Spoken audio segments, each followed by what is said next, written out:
Inteligência artificial se tornou um dos tópicos mais discutidos recentemente pelos cineastas, pelo simples fato que os estúdios estão considerando substituir artistas por um computador. Bem-vindo de volta ao Andarilhos, e hoje a gente vai conversar sobre inteligência artificial em Hollywood. Primeira coisa, eu acho que inteligência artificial veio pra ficar. E a gente vai ter que aprender a usar como ferramenta e não como competição. Mas o que os atores e os roteiristas estão pedindo nas greves ainda faz sentido. Porque a gente precisa de tempo pra aprender a lidar com essa mudança. E desde que saiu toda essa conversa sobre inteligência artificial versus trabalhos criativos, eu me lembrei da reflexão da Elizabeth Gilbert no livro Grande Magia. Pra quem ainda não leu esse livro, eu super recomendo. A Elizabeth é também a autora do livro Comer, Rezar e Amar, que virou filme. Só que Grande Magia não é narrativa. Nesse livro ela explora o conceito de criatividade, que permitir a criatividade acontecer é uma grande magia. Em um dos capítulos ela fala que ideias têm vida própria e que nenhuma ideia pertence a ninguém. Um exemplo que ela deu foi de uma história que ela criou, mas como aconteceu muitas coisas na vida dela quando ela teve essa ideia, ela acabou não desenvolvendo. E um pouco tempo depois ela se encontrou com uma outra escritora que estava escrevendo uma história muito parecida com aquela que ela não desenvolveu. E não tinha como ela ter roubado essa história da Elizabeth, porque ela nunca divulgou a proposta. Então esse acontecimento provou para ela que ideias tinham vida. E o jeito que ela racionalizou isso é que ideias vão pular de pessoa a pessoa. E às vezes atingir duas pessoas ao mesmo tempo. Porque a ideia quer se tornar realidade ou tangível. E ela vai ficar pulando de pessoa a pessoa até encontrar alguém que vai agir. Por isso que às vezes a gente tem uma ideia e meses depois a gente vê um trailer que tem uma proposta muito parecida com a nossa ideia. É frustrante, mas faz parte. E tem o fato que às vezes a gente tem uma ideia que a gente acha boa, mas por algum motivo aquela ideia nunca pertenceu a gente. Por exemplo, às vezes eu tenho uma ideia que eu acho legal, mas eu sei que não é pra mim. Porque às vezes não é do meu estilo e o tópico não é exatamente do meu interesse. Então eu não conseguiria transformar aquela ideia na melhor versão que ela poderia ser. E eu expliquei tudo isso porque esse conceito prova pra mim que inteligência artificial não vai conseguir eliminar 100% os artistas. Vai ser uma luta, mas eu acredito, ou prefiro acreditar, que as pessoas vão ver o valor do artista. Porque se uma ideia pula de pessoa a pessoa, significa que uma ideia precisa de uma consciência pra entrar. Por mais inteligente que inteligência artificial seja, ela não tem o fator humano, que nesse caso seria consciência. Então essas ideias que estão vivas não vão conseguir se manifestar num computador. Talvez elas consigam se manifestar com o auxílio de uma consciência, que nesse caso é o artista. Que é o que eu acho que vai acabar acontecendo assim que a gente aprender a utilizar isso como uma ferramenta. Eu sei que mudança assusta. E eu tô muito assustada em como os executivos são muito rápidos em excluir os artistas do processo criativo. Mas eu acho que toda inovação assusta um pouco. No começo a gente só tinha rádios. E aí surgiu o cinema, depois TV. Cinema e TV com cor, internet, smartphone e por aí vai. E com essas inovações, alguém sempre sai meio prejudicado, mas também é uma oportunidade de criar novas posições. Um exemplo que não tem muito a ver com inteligência artificial, mas eu acho que é uma boa comparação, foi a mudança de workflow e técnica em animação. Óbvio que houve um período de adaptação, mas a Pixar renovou completamente o processo de criação de filmes animados. Hoje em dia, a maioria das animações são num estilo meio computadorizado. A própria Disney, que por décadas era conhecida pelas suas animações tradicionais, também mudou para nova técnica, tornando A Princesa e o Sapo o último filme de animação tradicional do estúdio. E isso afetou a lista de habilidades necessárias para se fazer um filme de animação. A animação tradicional não está completamente extinta, porque ainda se ensina essa técnica, ainda mais com filmes como Aranha Verso, que utilizam essas diferentes estéticas, mas os animadores tiveram que se adaptar para se manter na indústria. E eu acho que é isso que muitos artistas vão ter que fazer.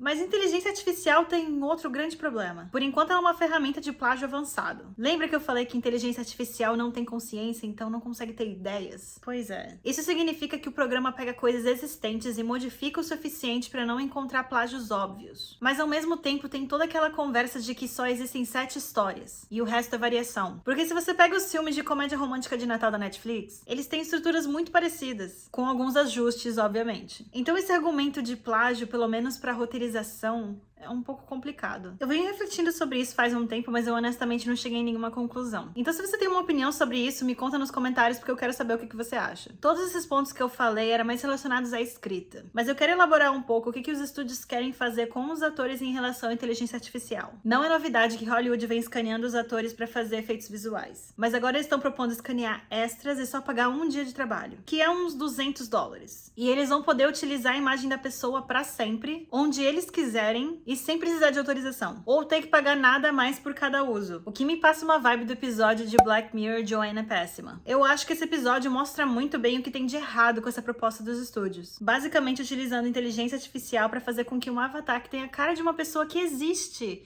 fazer qualquer coisa num filme. E sem ser pago a mais por isso. Escanear os atores não é o problema, porque desse jeito eles conseguem fazer cenas de ação de uma maneira mais segura, ou transformar esses atores em um ser místico, ou o que seja a proposta do filme. Mas utilizar a aparência de uma pessoa sem pagar o que se deve, isso já é um problema. Ainda tem muita coisa que a gente precisa aprender em relação a como lidar com inteligência artificial. Mas o que eu espero da indústria do entretenimento é bom senso. A arte virou um trabalho, mas ainda é um processo de expressão. Mas se eles tirarem a graça de fazer o que a gente faz, os próximos filmes e séries não vão ter o mesmo impacto. Simplesmente pela falta de paixão. E se você gostou do vídeo, já deixa o seu gostei, se inscreve no canal e me conta nos comentários o que você acha de inteligência artificial. Até o próximo vídeo.